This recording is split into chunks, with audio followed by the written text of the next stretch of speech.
Sean bienvenidos una vez más a esto que se hace llamar Andén sin salida en un nuevo episodio.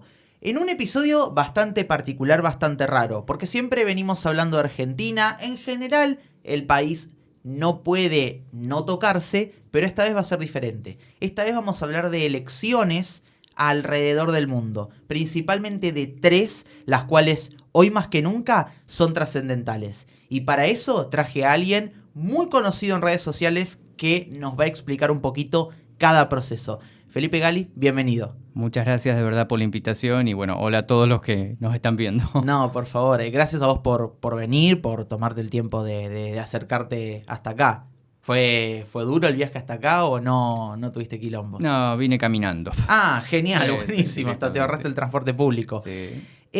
Che, antes de nada quiero preguntarte, bueno, porque obviamente uno quien te conoce y quien te ve, uno no sale de la burbujita de la persona que habla de elecciones en Twitter, pero vos más allá de ser esa persona que habla de elecciones, ¿a qué te dedicás? ¿Qué sos?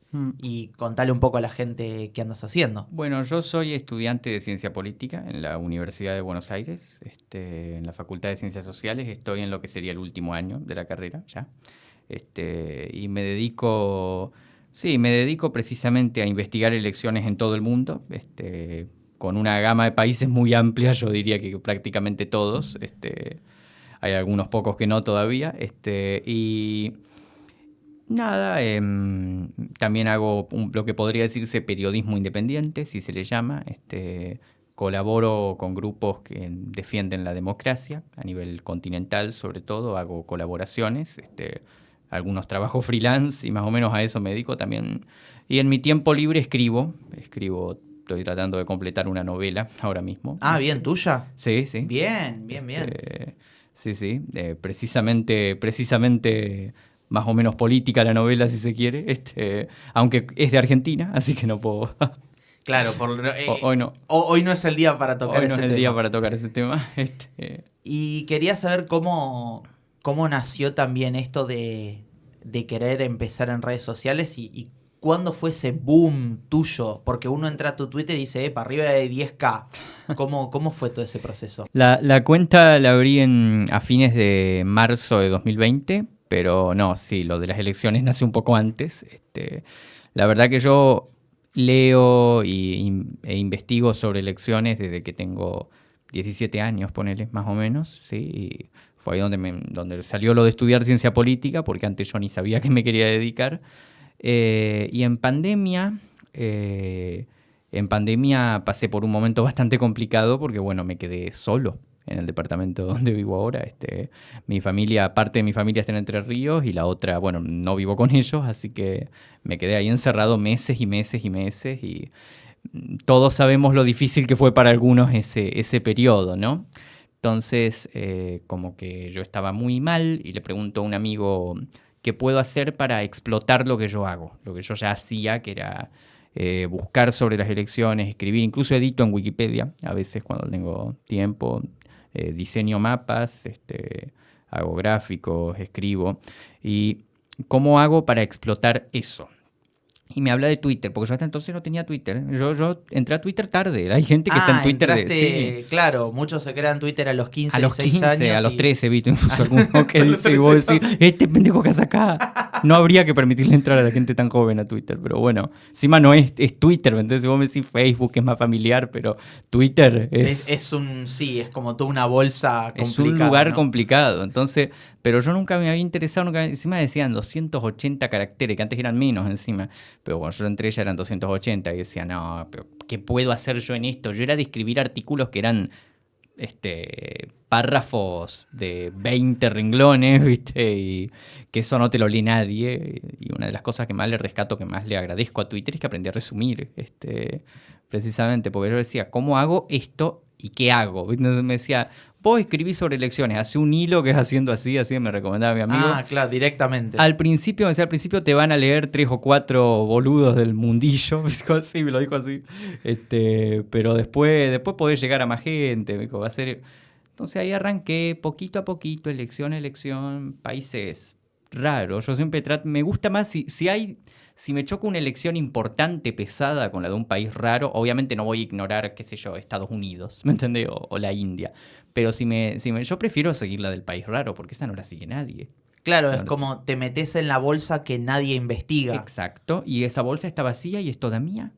Y Claro. al final terminas accediendo incluso a que gente del propio país la vea, ¿me entendés? O sea, y yo he construido, y así es como confecciono los hilos, de hecho. Así es como yo trato de conseguir a alguien que esté en el país, alguien del país. Siempre. Vos primero, claro. Intento contactar, sí. Interesante eso. Vos hablás primero con alguien del país que te Sí. explique un poco y después qué. Si es posible, si no, no. Si no, lo hago directamente yo con lo que recopilo de medios de comunicación o de las cuentas de redes sociales de los principales actores políticos, pero y capaz la información institucional, todo eso es más fácil de conseguir. Los partidos políticos, todo eso está en Wikipedia, ¿viste? Eso es fácil de conseguir.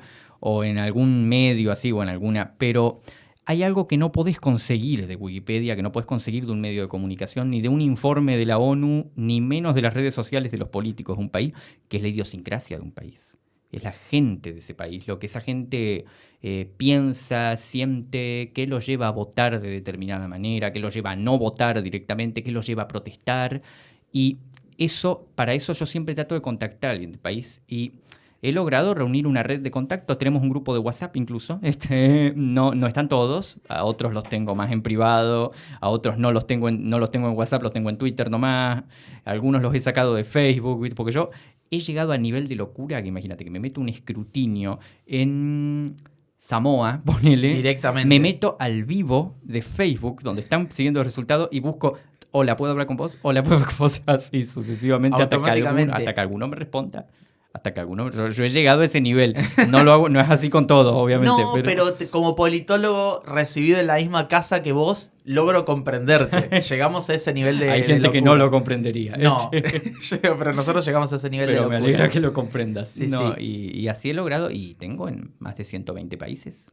Ah, bien, grosso. Sí, sí. Y bueno, de algunos países no he podido conseguir antes, pero los he conseguido después, si el hilo llega lejos. Fíjate que hice un hilo de las Comoras, que hay gente que no sabe ni dónde queda ni que existe el país. Acabo de escuchar eso por primera vez en mi vida. Abajo de Madagascar. Ah, perfecto. O entre Madagascar y no me acuerdo, ni siquiera recuerdo la ubicación exacta, pero hice el hilo que tenían una dictadura, que estaba por y me siguieron como 4 o 5 activistas de la oposición del país. ¿Cuál es el país más raro que te tocó hacer en un hilo? Que vos decís, wow, o sea, qué locura esto que estoy resumiendo. Yo no sé si puedo decirte cuál fue el más raro en términos de lo que vi, pero sí puedo quizá decirte cosas raras que me han pasado por haber hecho un hilo de ese país. A ver. Como por ejemplo el primer hilo mío que subió más allá de 15 likes, que llegó a 55 likes, que fue a principios de 2021.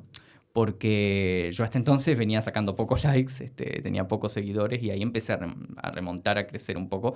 Después vino una gran crecida más adelante, la puedo explicar un poco después, pero lo primero fue cuando hice Níger. Ah, claro. Que está, Sí, sí. bueno, arriba de Nigeria.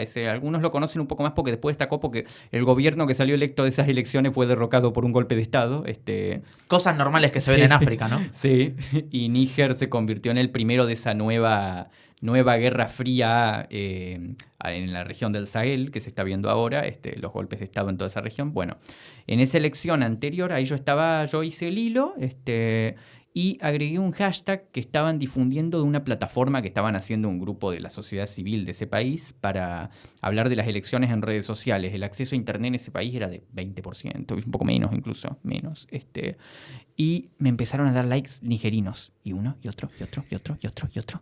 Y me dio like un pibe de Níger que hablaba español porque había estudiado medicina en Cuba, creo.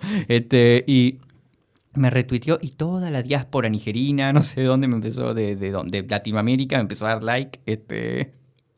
Y me manda mensaje diciéndome que mi trabajo era fantástico, que muchas gracias por difundir. Bueno, y a ese escrutinio yo lo seguí como si estuviera siguiendo el escrutinio de acá, ¿me entendés? Así, y saqué actualizaciones cada minuto, ¿viste? Y empezaron a denunciar que había un fraude, me puse a gritar fraude. ¿En serio? Sí, porque bueno, ahí había arrancado un nicho, ¿viste? Un pequeño. Y por un tiempo Níger representó el 2% de mis seguidores. Eso fue lo más raro que me pasó. O sea, tuviste un nicho de Níger antes que un nicho argentino de la comunidad. Sin duda alguna, Bueno, sí, Argentina es el país donde más seguidores tengo, obvio, Sí. pero representa únicamente el 24%. Ah, o sea que realmente es global lo Sí, tuyo. sí. El segundo país donde más seguidores tengo se disputa entre Venezuela y Chile con 13 cada uno. Che, me das pie a empezar con el primer país. Antes de concretar esta reunión, de que vengas acá, hablamos de algunas cosas, algunas elecciones, como para ir tratando los temas a debatir hoy. Ujú. Y vos me dijiste Venezuela. Ujú. Es algo muy raro. Si uno escucha el nombre de Venezuela, uno piensa, sí, hay elecciones fraudulentas en donde sabemos o no libres, o donde se van a censurar algunos candidatos, o donde hay algunos candidatos que no van a poder participar.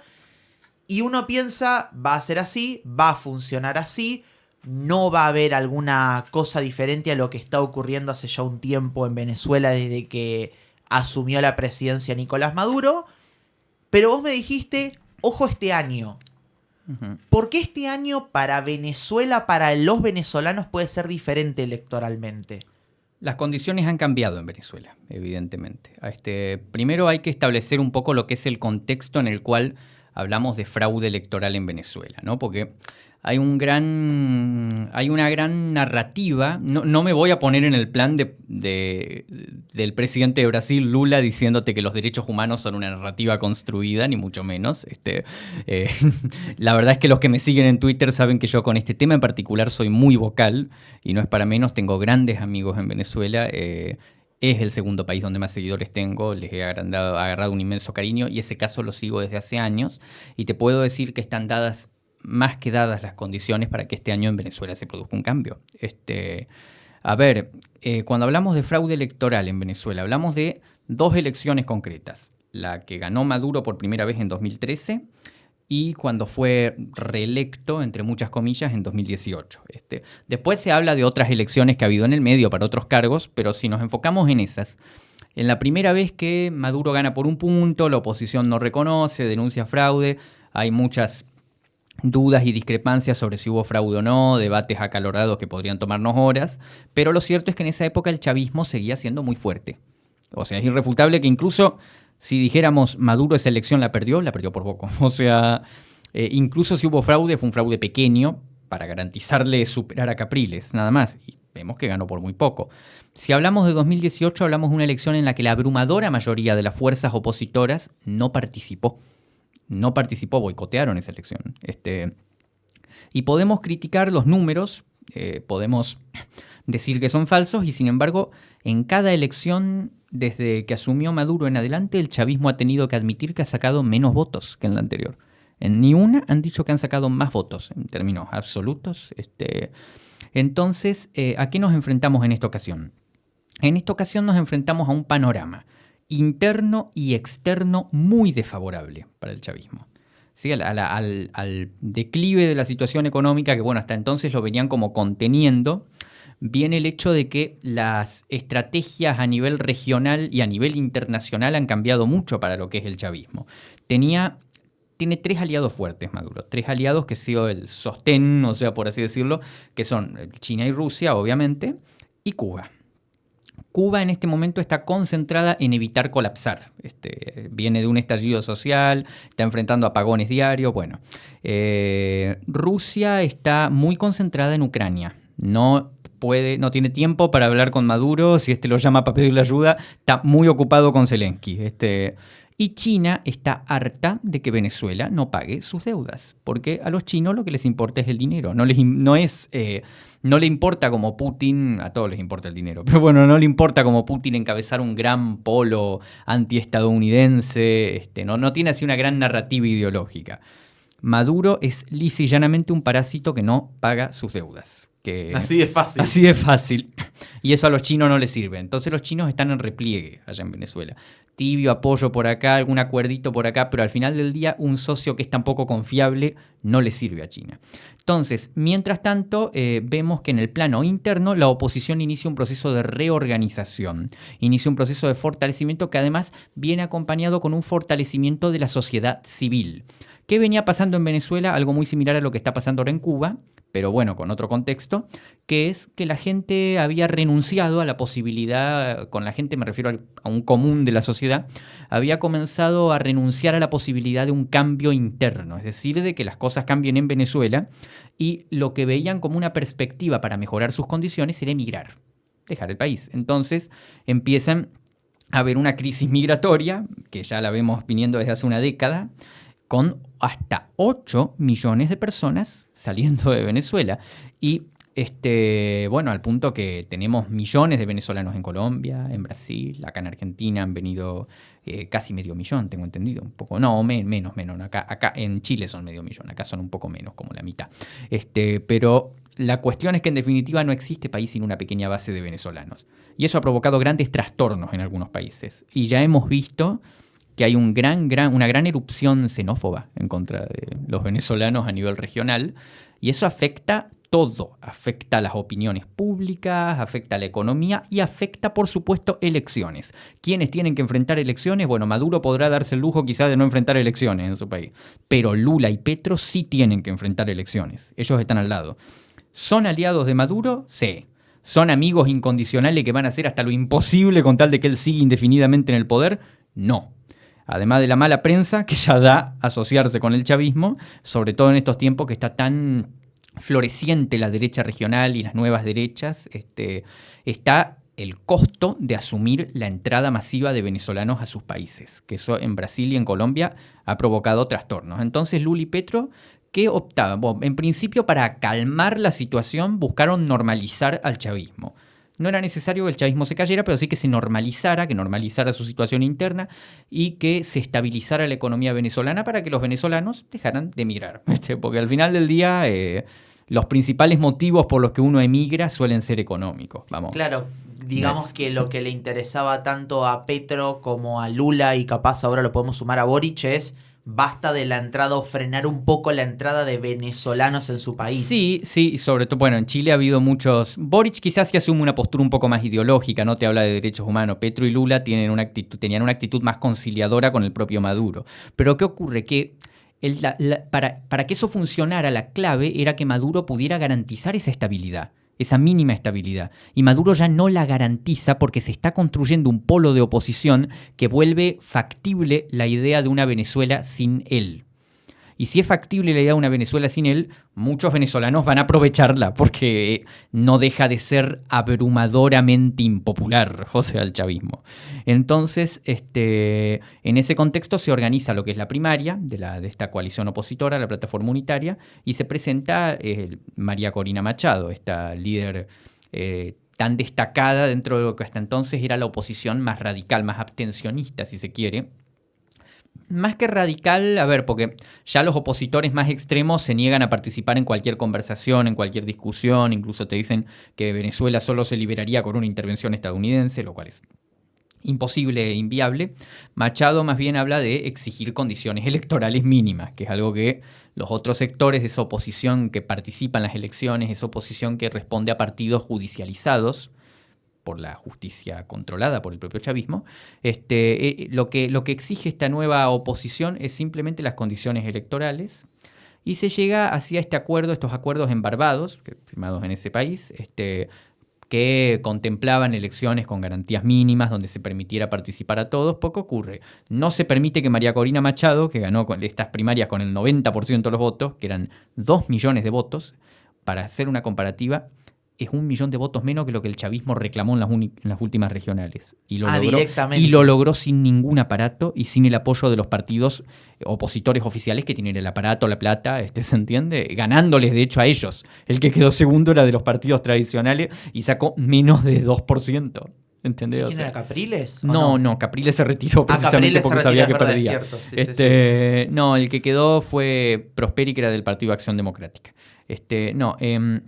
Entonces, de cara a lo que es la inscripción de candidato, Machado dice que su decisión era ir hasta el final. Ese es el eslogan con el que ha ido viniendo haciendo todo esto. Y hasta el final significaba sortear cada obstáculo que le fuera poniendo el chavismo. Porque ¿con qué juega el chavismo? El chavismo jugaba con la oposición. Jugaba con que la oposición misma iba a ser la que le entregara la elección, la que le entregara él el proceso político. ¿Por qué? Absteniéndose.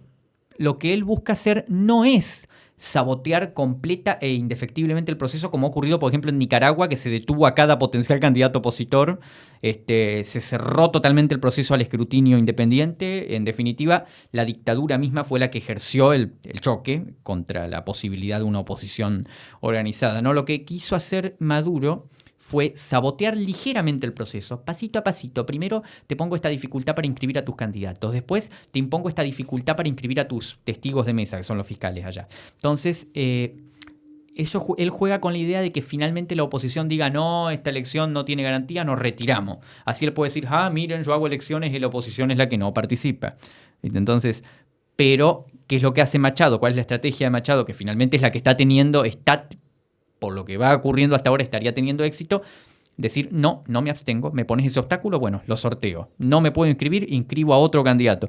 No me dejas inscribir a la otra candidata que eligió él, bueno, inscribimos a alguien en las sombras y lo anunciamos después, que fue lo que finalmente se hizo con el candidato actual de la plataforma unitaria, Edmundo González, que es un diplomático de carrera retirado de 74 años. Sí, lo de Edmundo es un caso muy raro, porque Edmundo viene casi de las sombras. O sea, se sabía que él iba a participar electoralmente más allá de la plataforma unitaria, pero estaba como como para tener un candidato de la oposición en medio de Machado va a ser la principal referente. Sí, mira, yo no voy a como a especular en ese sentido, porque muchas cosas solo las sabremos en un futuro muy lejano, pero realmente yo estoy convencido de que había un poco de planificación en ese sentido, porque Maduro... ¿De Machado? Sí, porque yo estoy seguro de porque al final, si uno mira cómo está organizada esa campaña, esa personalización lentamente que se ha ido haciendo en torno al Edmundo González, o sea, con la obvia presencia de Machado, que es la principal, sigue siendo la principal dirigente,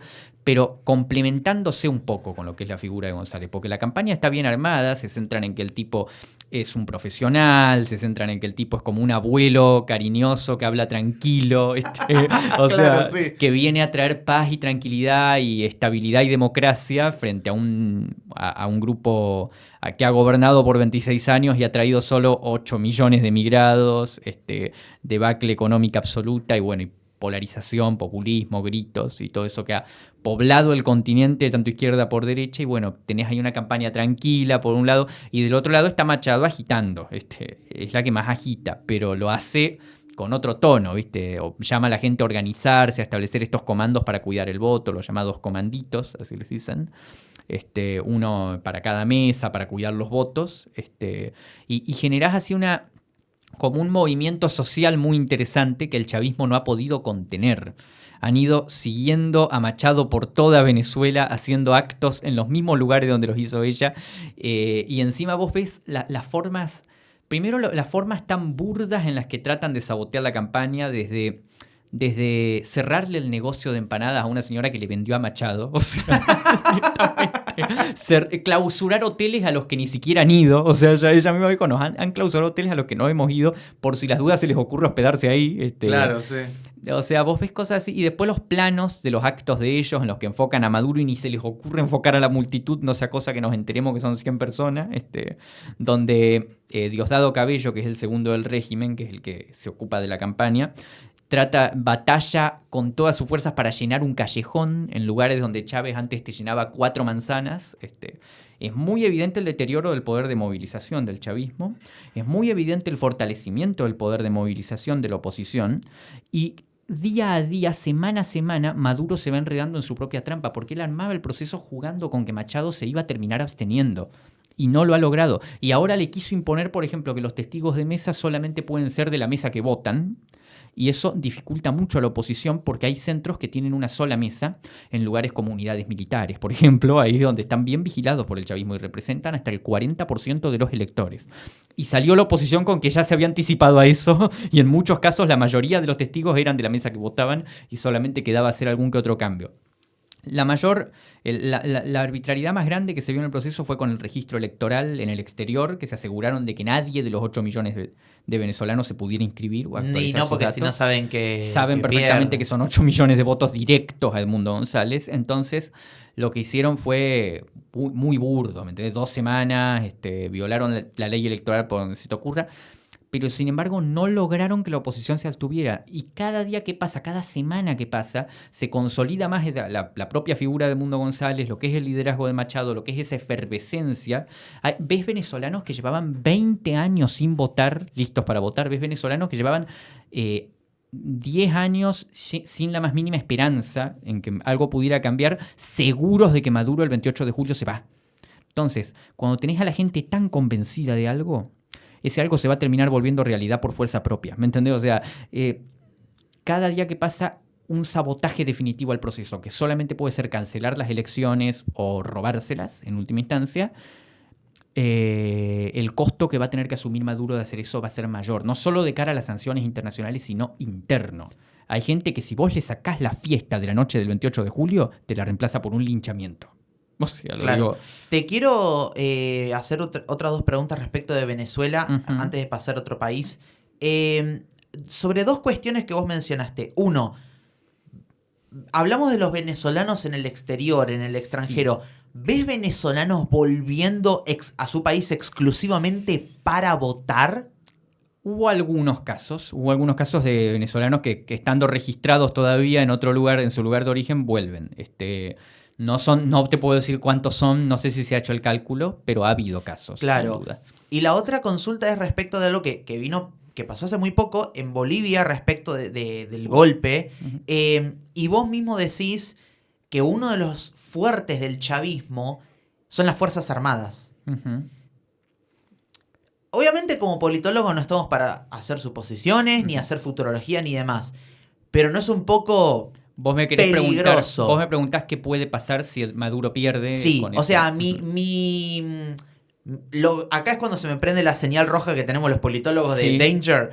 Y lo que veo es un tipo que está hace mucho tiempo, que si lo juntamos con Chávez está hace mucho tiempo, que las últimas 2 elecciones presidenciales fueron catalogadas internacionalmente como fraudulentas, y tiene a las Fuerzas Armadas de su lado. Es complicado.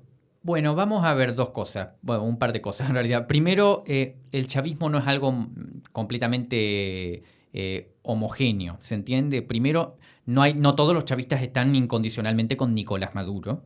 Y sin duda alguna, si Maduro perdiera, y ya queda publicado el resultado que sacó menos votos que Edmundo González, dicho y de hecho, en ese sentido, se va a romper una gran cantidad de silencios que hay hoy, el que el régimen obviamente se tiene que mantener unido, cohesionado o mostrar esa imagen para no caerse, pero fisuras internas hay.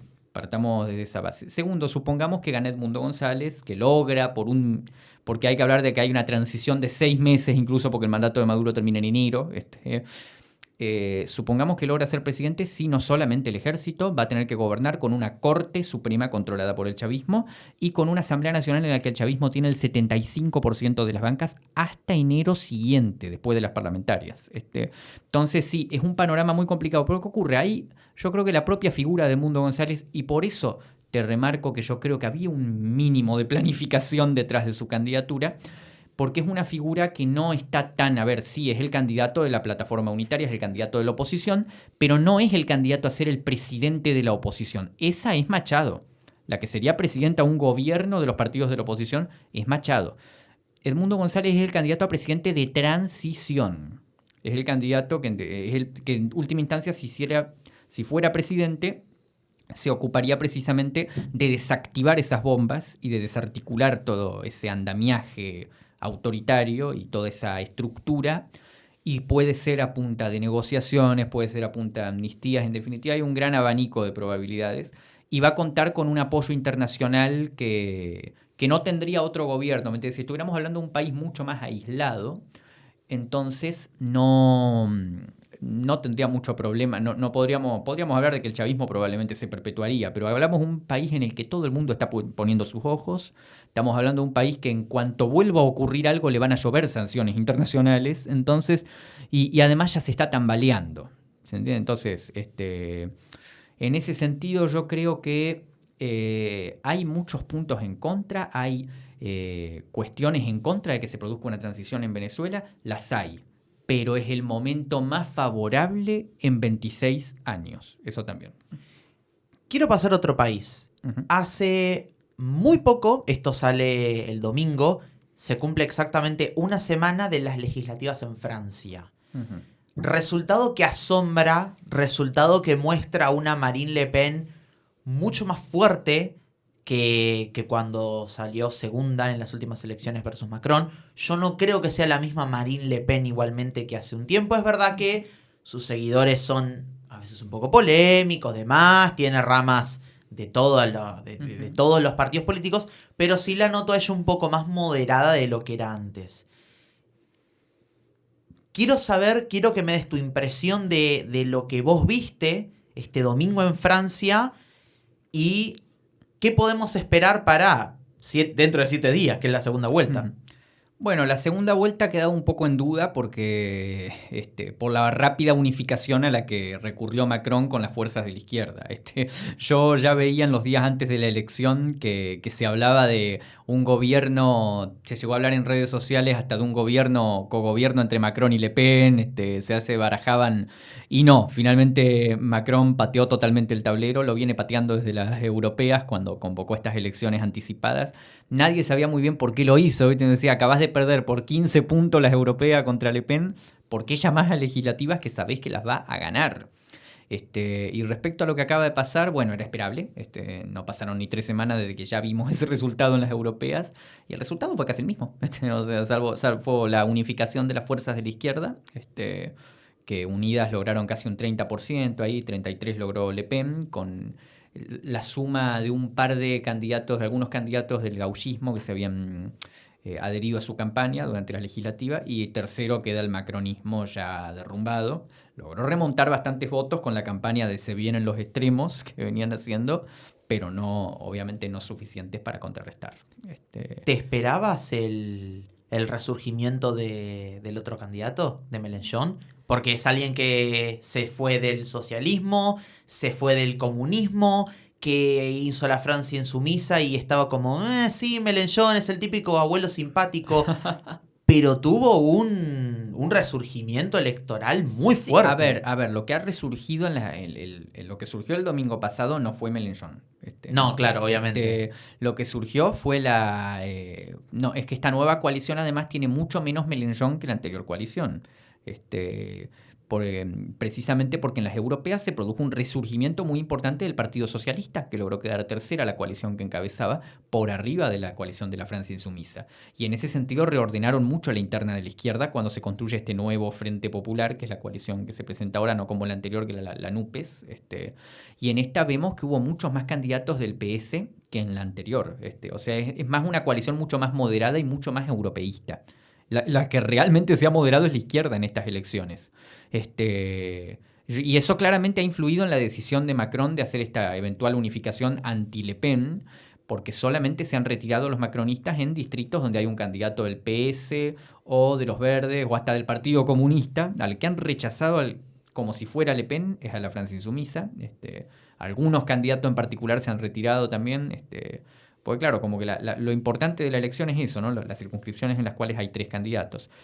Pero en definitiva este resurgimiento de la izquierda era esperable. Tampoco hablamos de resurgimiento ni de caída. Es simplemente retener el electorado que ya tenían, solo que uniéndose. Claro, reordenarse electoralmente. Reordenarse electoralmente, exacto. Era pues esperable, ¿sí? Sobre todo por el ocaso del macronismo, además. Porque Macron ya está llegando a su fin. Él ya no puede ser candidato en 2027 y el que mantenía ese bloque liberal europeo anti-extremos que le ganaba a Mélenchon y que le ganaba a Le Pen y que mantenía como amortiguada toda una situación que eventualmente iba a explotar. Porque vos no podés pasarte 10 años amortiguando. Vos tenés que desactivar la bomba o reprimirla, ¿me entendés? O sea, en definitiva, en política están abiertos a todos, en la democracia claramente no, pero en política están abiertas todas las puertas. Vos tenés que hacer algo, no podés pasarte 10 años amortiguando. Macron servía para eso, venía usando tácticas y políticas que promovía Le Pen, por un lado, y cooptando el voto de la izquierda en contra del voto antifascista, ¿viste? Por así decirlo, cuando tocaban las elecciones. Venía haciendo eso, pero eso también dependía mucho de su propia imagen, de su propia personalidad de él como Macron. Y ahora eso se está acabando porque ya no puede reelegir, por una sucesión de eventos, por el propio declive de su propia imagen, además, su fracaso en cooptar del todo las políticas de Le Pen, en contener lo que es la migración, el declive también social que se vive en Francia, el deterioro de los servicios públicos, todo eso, lo que la gente manifiesta como un miedo a que el país entre en decadencia en varios aspectos, en varios frentes, y eso Le Pen es lo que lo ha podido monopolizar y venderlo como como asociarlo con lo que es la migración también, y lo que también la izquierda ha podido movilizar y asociarlo con lo que es el neoliberalismo, cosas así.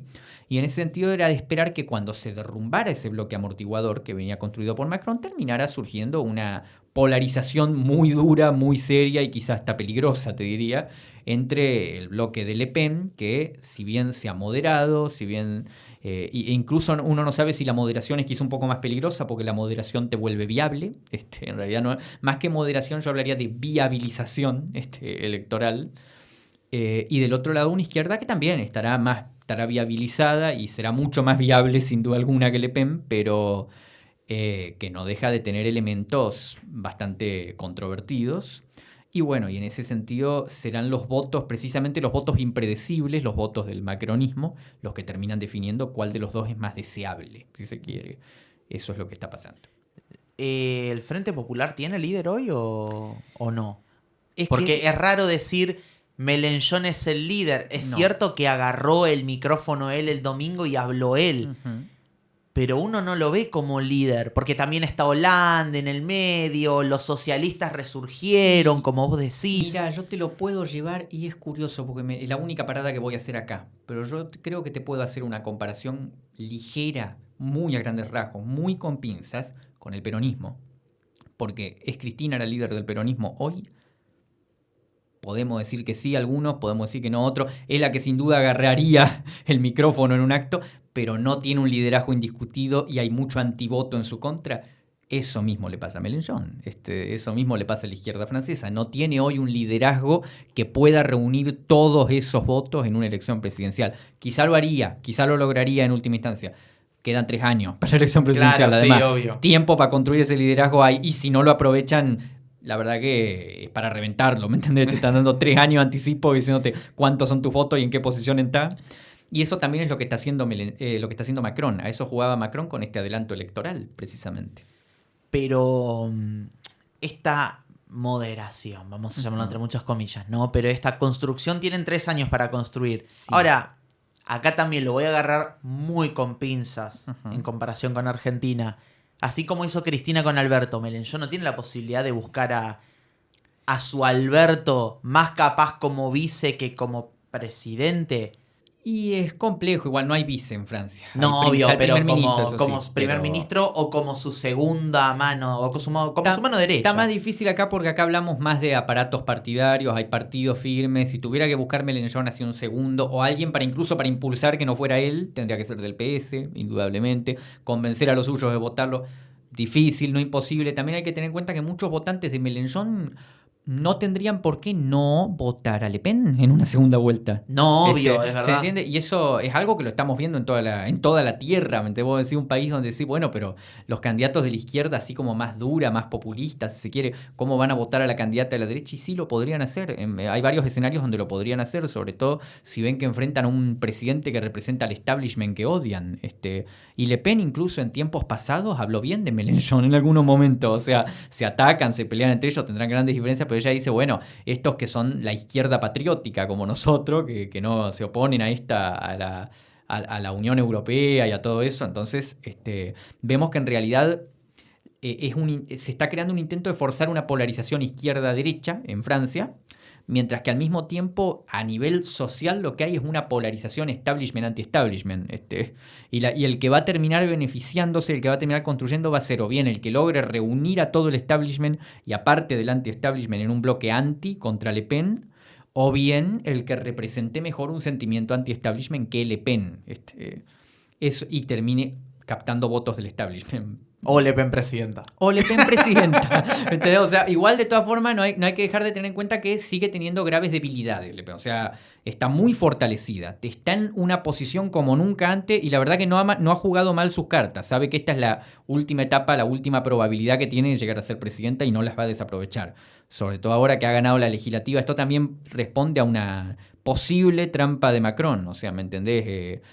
Le quedan 3 años de mandato y tenía 2 opciones después de la derrota en las europeas. ¿Se come todo el desgaste solo o les entrega ahora a los de Agrupación Nacional, a los de Le Pen, esta cota de poder, estando él arriba, desde donde puede hacer múltiples movidas para perjudicarlos, para limitarlos, y ordenar el panorama interno, externo y capaz ver posibles acuerdos con otros actores para 2027? O sea, le da 3 años más en los cuales va a tener un poco de aire porque además el desgaste ya no va a poder estar tan vocal Le Pen criticándolo a él, criticando a la gestión, criticando la situación, si tiene la opción de gobernar. Y si ganara y no gobernaran, también, es decir, ¿cómo criticás si tuviste la opción y no gobernaste? O sea, también es un pequeño jaque, una última bala.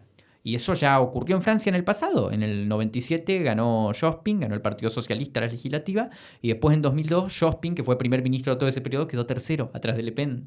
De Pen padre. De Le Pen padre, sí. Y por eso... ¿Hay que tenerle miedo a un gobierno de Le Pen? O, a ver, te pongo un ejemplo. Cuando... Es imposible no hacer un paralelismo con Argentina, pero cuando nuestro presidente fue allá, la agarraron a Le Pen después de una conferencia que habían compartido los dos y la misma Le Pen dijo: yo no comparto los ideales del presidente Milei. Sí. Incluso ella ha mostrado diferencias con Meloni. Sí, a pesar de que, sin embargo, está usando tácticas de Meloni, o sea, está haciendo la melonización de su propia campaña.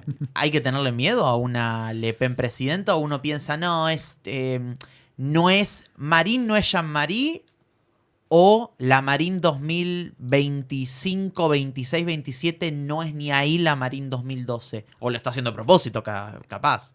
Las alarmas encendidas respecto a Agrupación Nacional, respecto a los valores que promueven, respecto a sus vínculos cuestionables, le hace Putin en el pasado. La gran cantidad de alarmas que despiertan muchos sectores no son para ignorar. No es meramente una táctica electoralera de un establishment que se ve allá. ¿Se usa? Sí, pero no lo es únicamente. Es cierto que hay riesgos. Sin ir más lejos, un ejemplo grave de lo que son los riesgos está en Hungría. Pero bueno, tampoco es cuestión de ponerse a agitar el fantasma, ¿me entiendes? O sea, permanentemente, como por ejemplo se hace en todo el continente, en cada elección con Venezuela. Vamos a hacer Venezuela, vamos a hacer Venezuela.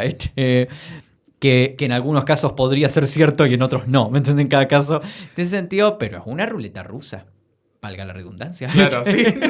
nunca mejor dicho, es una ruleta rusa. Una ruleta rusa, ¿me entiendes? O sea, te puede salir un Orbán como te puede salir una Meloni, que se le puede criticar un montón de cosas a su gestión, pero no ha urbanizado Italia, ¿me entendés? Sin ir más lejos, de hecho ahora está más estable Italia que antes, pero y no de una manera autoritaria, ¿entiendes? O sea, más allá de algunos exabruptos y algunos comentarios. En definitiva, Le Pen, ¿qué podría representar Le Pen? Bueno, eso sería futurología, ¿me entiendes? De que te reitero, es una ruleta rusa. Claro. Quiero pasar a la última elección antes de pasar al 4 en 1. Uh-huh. Horas antes de que vengas, sacale un tuit tuyo diciendo que a Biden le pesan los años, uh-huh, pero no es que está gaga. Uh-huh. ¿Qué le pasa al presidente de los Estados Unidos? Está viejo, ¿qué le va a pasar? No, bueno, pero viste que hay gente que dice se tiene que retirar. Después de lo que fue el debate, se tiene que retirar. Tiene que dejarle paso a otro candidato o candidata, ya sea Kamala Harris o quien sea. ¿Vos qué pensás respecto a ese tema? Hay una frase que, a ver, yo mismo en lo personal, si te lo digo, si hoy se retirara sería un paso quizá positivo, pero hay una frase que ha envejecido mal en algunos lugares y en otros no, pero que para mí aplica también en este caso. Mucho Twitter. ¿Demasiado Twitter. Yo estoy convencido de que Biden no está muerto políticamente hablando. Y ahí sí se podrían aplicar otras redundancias muy crueles. ¿Cómo por qué? No. Biden, a ver, Vamos a ver en qué condición estamos, porque Biden sí tiene 81 años, evidencia un real deterioro respecto a lo que fue hace 4 años, a su campaña de hace 4 años. Sin ir más lejos, el debate lo dejó bastante claro.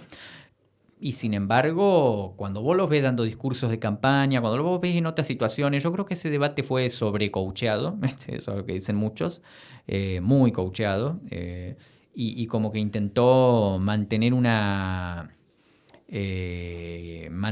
postura rígida, quiso hablar demasiado sobre su gestión y no se dedicó a lo que hubiera sido el mejor objetivo del debate, tanto si hubiera estado débil o no, si se lo hubiera visto débil o no, que era resaltar que Trump, que el tipo que tenía al lado, estaba mintiendo descaradamente, o sea, estaba diciendo un montón de cosas que no eran verdad. Igual, mucha gente que vio ese debate notó eso. Notó que si bien el Biden que fue ahí era el peor Biden posible, sin ninguna duda, y eso no lo debate nadie, que fue el peor desempeño quizá en la historia de un debate televisado en Estados Unidos, el Trump que fue ahí tampoco era el mejor Trump. Si Biden, también yo me pongo a pensar otra cosa, si Biden se retirara también aquella más, ¿no?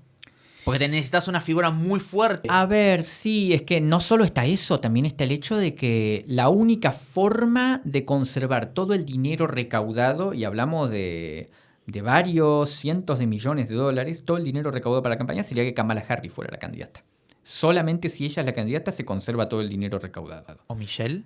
No. Tiene que ser Kamala o legalmente hay que reembolsar el dinero. ¿Me entendés? Claro. Entendés que no se trata exclusivamente de un cálculo político. Claro. O sea, hay cálculos políticos, sí, porque Biden es el único candidato que hoy por hoy logra reunir esa proyección nacional en tan poco tiempo. Es el presidente, sin ir más lejos. Y Kamala le sigue porque es la vice. Pero bueno, más allá de la impopularidad, del impacto que ha tenido la polarización, la gestión en ambos, siguen siendo los que te reúnen toda esa maquinaria, todo el aparato y todos los medios para poder enfrentar viablemente a Trump. Digo, sin ir más lejos, ¿quién más queda? Porque se han propuesto nombres, se han barajado nombres, pero vos ves a la publicación promedio ahí en Twitter que pone, tengo este candidato propuesto, no hay una sola encuesta en la que haya medido más del 3%, ¿me entienden? En todas las primarias, ¿me entienden? Entonces, no es realmente viable cambiar a Biden en este momento. O sea, yo en ese momento, el momento en que vi el debate, te juro, me agarró como un shock, que che, este tipo se tiene que retirar. Pero después reflexionarlo, como que dije, no, tampoco es viable ver las cuestiones, porque una cosa es cuando uno como persona, porque a mí me pasa, nos pasa a todos, me imagino que a vos también te pasará, ver los eventos políticos como persona, en el momento que te pegue, que te impacte, y decís, esto otro, y después decís, no, acá, si lo pienso desde el lado de mi profesión, lo reflexiono y lo miro, no puede ser así, o tiene que ser así, o capaz es así, o sea, que lo reflexionas, y en este momento yo creo que no se puede cambiar a Biden, que ya están dadas las cosas así como están, y que del mismo modo no está muerto en contra de Trump. No creo eso. Las encuestas no han reflejado eso tampoco. O sea, han reflejado una leve caída de Biden, pero tampoco lo han matado. Bueno, Felipe, pasamos a la última parte de este podcast, el 4 en 1. Sí, hay muchos que le tienen miedo y hay otros que no. Al no hablar de Argentina no hay ningún argentino. Okay. Así que en eso te estás zafando. Acá podemos hacerlo o en orden, o me señalás, muestro a cámara, cualquiera de las 4, y ruleta rusa, como dijiste vos antes. Hagámoslo así, supongo. ¿Por cuál empezamos? Por este. Bueno, a ver. Hablando de Estados Unidos. Ok. Claro, vos mismo lo dijiste. De un lado está un tipo como Biden, que vos decís, es muy difícil sacarlo, y también uno se lo pone a pensar y dice, es el peor debate que dio el chabón en años. Sí. Ahora, me da la sensación que él también, Donald Trump. Sí. Esto es desarrollo alumno. Así que esto es como... ¿Cuál es la pregunta realmente? Yo te muestro a Donald Trump y desarrolle. En base a eso, vamos charlando. ¿Qué es lo que puede pasar si gana? O... Sí, ¿qué es lo que puede pasar si gana? O te la tiro respecto a algo que dijiste vos recién. Él también tuvo un debate bastante malo. Sí, a ver, contra un candidato demócrata un poco más joven, o por lo menos si Biden se hubiera manejado un poco mejor, probablemente hubiera perdido el debate. Y la verdad es que la figura de Trump siempre es lo único que mantiene viable a Biden como candidato en este momento también. Te digo, un candidato republicano que no fuera él arrasaría. ¿Y por qué lo quieren? O sea, capaz es lo que vos me decís. Hay mucho Twitter en el medio, pero uno lee, observa, ve y dice, la gente lo ama o lo odia. Trump ha cooptado completamente el Partido Republicano. Hoy por hoy el Partido Republicano de Estados Unidos es el vehículo electoral de Donald Trump y no hay disenso interno viable. Hubo un conato, una demostración con Nikki Haley, bastante fuerte igual, porque con todos los factores en contra le sacó un 30%, pero en las primarias. Pero sin embargo, hoy por hoy en el Partido Republicano no hay otra cosa que Donald Trump. Y en ese sentido, él reúne, todo el aparato, tiene también su gran aparato de redes sociales, tiene también todo el dinero que él tiene, y además fue presidente en ejercicio y funda esa legitimidad también en la noción creada por él de que él ganó la elección de 2020 y se la robaron. Teniendo eso a su favor, él es el líder absoluto de la oposición hoy en Estados Unidos. Nadie le puede hacer sombra. Y bueno, ahí como lo tenés, por eso no se lo puede sacar a él tampoco. Y si volviera a ganar, hay serias dudas sobre el panorama para la democracia en Estados Unidos y para muchas de las iniciativas de Estados Unidos en el exterior, porque además de los sospechados vínculos con Rusia, justo en la ruleta rusa me vino a salir. Además de eso sospechado, está también el hecho de que él lo que busca es replegar a Estados Unidos a nivel externo. Él suele hablar sobre la pérdida de prestigio internacional de Estados Unidos y sin embargo, si él ganara, es indudable que Estados Unidos se replegaría porque él quiere centrarse mucho más en lo interno, es proteccionista en lo económico, no quiere tampoco centrarse, ve a la OTAN como un lastre para Estados Unidos, teniendo que intervenir todo el tiempo Estados Unidos y los otros socios nada, inútiles, es la visión que él tiene. Así que a nivel internacional habría un gran repliegue de Estados Unidos si él ganara. Y en lo que es respecto a lo que es a nivel la democracia en Estados Unidos, que ya de por sí todo es cuestionable. En Estados Unidos el sistema político estadounidense es muy cuestionable. No solo el colegio electoral, no solo el gerrymandering en los distritos del Congreso, no solo todo ese aparato bipartidista económico apabullante, que no da lugar a terceras opciones, que no da lugar a ciertos debates, además que bloquea ciertas posturas, la gran cantidad de cosas que están sometidas a una minoría. Hay un enorme andamiaje autoritario en Estados Unidos y acaba de fallar la Corte Suprema protegiendo la inmunidad presidencial y prácticamente dando margen legal a un presidente para hacer lo que quiera. No me voy a explayar tampoco en el fallo, no he tenido la oportunidad de leerlo completo. Pero en definitiva hay un enorme andamiaje autoritario en Estados Unidos y todo eso en manos de un hombre autoritario es un peligro. Es un verdadero peligro. La Corte Suprema actual de Estados Unidos es un verdadero peligro, no la puede parar nadie. Y ha tirado iniciativa conservadora brutal tras iniciativa conservadora brutal. Y tenemos, en definitiva, un personaje muy complicado. Y cuando se habla de Biden, que Biden no está en condiciones de ejercer la presidencia, y de su supuesta senilidad, que reitero, para mí no es real que esté senil, porque si él estuviera senil, los medios trumpistas no tendrían que difundir tantos bulos, no tendrían que recortar videos como vemos que le han hecho, no tendrían que tergiversar sus palabras para que parezca que está diciendo incoherencias, porque habría evidencia real, ¿me entiendes? No tenés que mentir si algo es verdad, básicamente, claro, tan simple como eso. Obvio. Y todo, los que consideran que es un peligro que Biden siga en la presidencia, quizás deberían considerar el peligro de que la gane Trump, que hoy por hoy, si vos me decís no hay alternativa contra Trump más que Biden, en definitiva no hay alternativa a Biden que no sea Trump. Pasamos al siguiente. Adelante. ¿Cuál de las tres? Esta. Bueno, sus últimos meses como presidente de su país. Ha cambiado las reglas de juego y ha cambiado la forma de hacer política. AMLO, López Obrador, que hace poco tuvo elecciones en su país y bueno... Estuve ahí. ¿Estuviste en México? Sí. Ah, bien.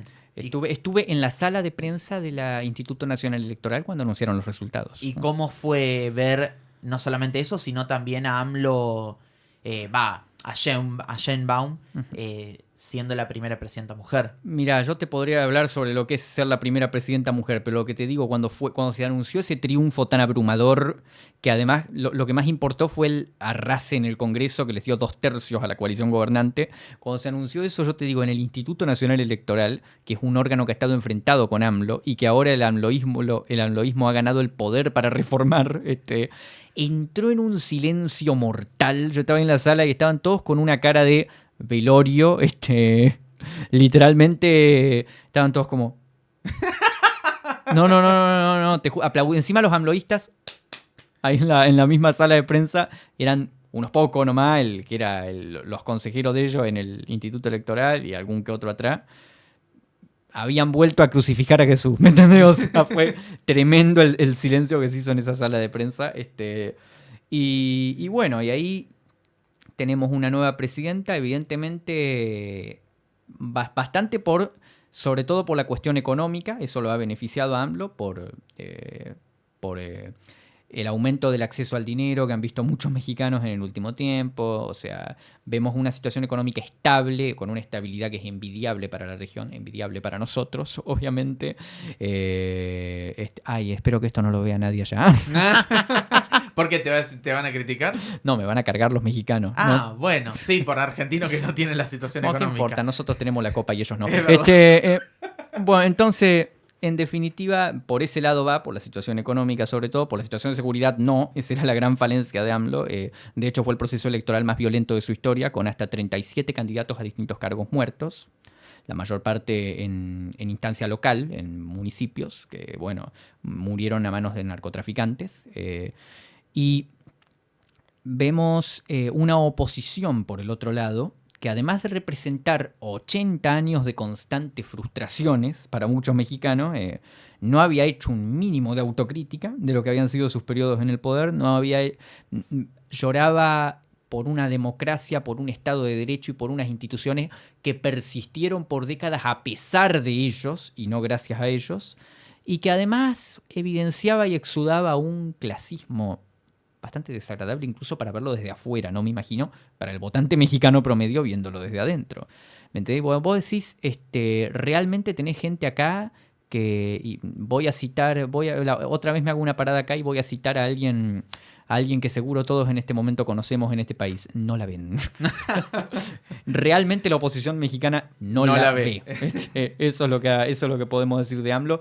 Tenemos igual alarmas encendidas respecto a México. Yo voy a dejar un beneficio de la duda, que esto es la primera vez que ocurre, ¿me entendés? Pero bueno, tenemos un partido, el movimiento, el Morena, el partido AMLO, tenemos un movimiento que se va consolidando, que va tomando el control de todas las instituciones, de la gran mayoría de las gobernaciones, del Congreso, que ahora tiene el poder para reformar prácticamente todo el Estado. Y si bien hay reformas que en México son necesarias, cuestiones como la elección directa de los jueces o la reforma inminente a un instituto electoral que internacionalmente es laureado, como lo es la autoridad electoral en México hoy día, nos plantean, sí, dudas, ¿no? Nos plantean como decir, che, esto puede ser peligroso. E incluso yo tengo amigos que votaron a Morena en México y que cuando vieron que decía 2/3, dijeron, che, esto es mucho. Un montón, sí.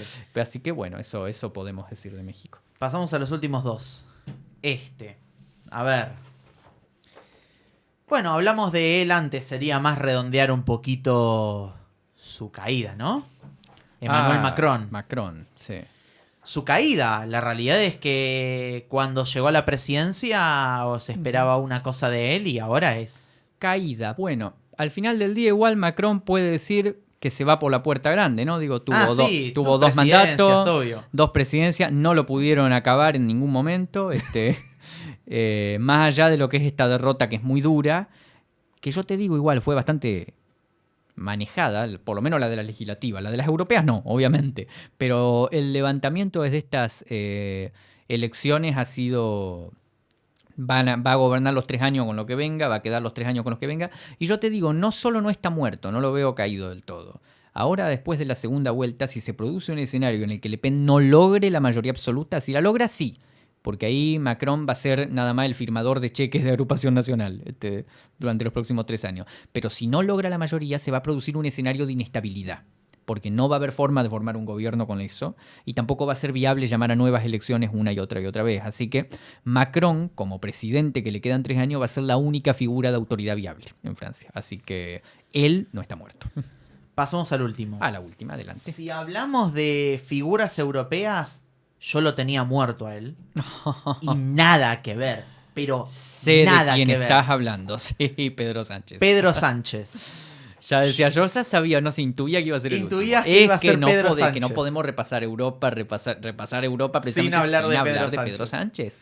Que es el anti-Macron, y sin embargo es realmente un tipo, es impresionante Pedro Sánchez. De él se van a escribir libros en ¿Cómo ciencia hizo el política. No, nadie sabe, es Pedro Sánchez. Él solo lo hace. Claro, pero es muy raro porque, a ver, estaba el PSOE, él obviamente como presidente del PSOE, Ujú. pero estaba Podemos por un lado, la alianza con Iglesias se desintegra, aparece Sumar, también Sumar se desintegra, renuncia a la vice de él y él sigue como si nada, no tiene ningún problema, va a seguir hasta 2027. y va a seguir hasta 2017 y aparecen videos de él domando entre muchas comillas al PP, a Vox y demás, ¿no? Mirá, en términos fácticos los ha domado una y otra vez desde hace 10 años que lo viene domando. A ver, es que al tipo lo vienen dando por muerto desde siempre. Lo dieron por muerto como presidente del PSOE, arrasó a todos los oponentes internos y llegó a presidente con una moción de censura. Lo daban por muerto en las elecciones, se convirtió en el único viable para gobernar. Lo daban por muerto para la reelección, lo daban por recontra muerto, lo daban por terminado. Feijóo ya estaba hablando con el rey directamente para que lo invistieran. No podemos adelantar esto, no. Obviamente, ¿de dónde viene esto? Bueno, vamos a ser sinceros, vamos a ser honestos y vamos a darle la derecha, valga la extrema redundancia, al PP y a Vox y a los grandes críticos de Pedro Sánchez, una amplitud bastante grande de escrúpulos y de, ¿cómo se dice? Una apertura de decir, bueno, todas las opciones son posibles a la hora de conservar el poder. Eso lo ha ayudado mucho a Pedro Sánchez, porque Pedro Sánchez también representa el bloque amortiguador que representa Macron en Francia, por un lado busca representar eso también, representa a la izquierda que buscó Iglesias representar en su país y que representó Mélenchon también, o sea, es en definitiva una mezcla de muchas cosas en una sola persona, pero también ha representado la ruptura de muchas convenciones políticas en España, ¿no? Digo, ha pactado con separatistas, después de lo que fue el intento de secesión de Cataluña, lo que se consideró muy controvertido. Después uno puede hacer un montón de evaluaciones respecto a sus acciones, ¿no? Si son éticas o no a la hora de conservar el poder, y también hasta qué punto se puede llegar para impedir que llegue un gobierno sostenido por una fuerza de extrema derecha, como lo es Vox, hasta qué punto hay límites o no, sobre todo en un país que enfrentó una situación tan límite como lo que llegó a ser la guerra civil, como lo que fue la dictadura de Franco, que duró 40 años, como lo que ha sido el terrorismo después con ETA, se entiende, un país que ha enfrentado, en definitiva, en carne propia, muchos más extremos que el país europeo occidental promedio. Los otros países de la región no han pasado por lo que ha pasado España. Entonces, podemos hacer una evaluación de la conveniencia de pactar con los separatistas, por ejemplo. Uno dice eso era algo muy controversial, muy polémico, pero quizá que se dice, bueno, esas personas siguen teniendo un piso de voto muy alto, sigue habiendo decenas de miles, millones de catalanes que siguen votando esos partidos, entonces sí, quizá lo mejor sí sea integrarlos, ¿no? a lo que es reinstalarlos a la cultura cívica para que no incurran en otro intento de usar la fuerza para lograr sus objetivos. Por tal motivo, por ese lado iría yo, por ejemplo, si me lo preguntas. Por el mismo lado iría para permitir, por ejemplo, por el mismo lado voy cuando me preguntan por permitir que fuerzas extremistas se presenten en elecciones. Y sí, es que no hay que ahogarles la opción electoral porque le ahogás la opción electoral y van a ganar los palos, ¿me entiendes, no? Y en ese sentido yo creo que Pedro Sánchez, bueno, sí, es una figura que ha representado todo y que eso le ha ayudado a mantenerse en el poder por lo que parece que van a ser, si cumple su actual mandato, 9 años, que no lo descarto para que cumpla más, incluso, si se puede decir, se queda No lo descarto, no lo puedo. Lo que podemos estar seguros es que no es posible descartar a Pedro Sánchez. Y hasta acá entonces un nuevo episodio de Andén sin salida. Muchas gracias Felipe por haber estado. Muchas gracias. Y muchas gracias a ustedes por haber visto este nuevo episodio. Chao.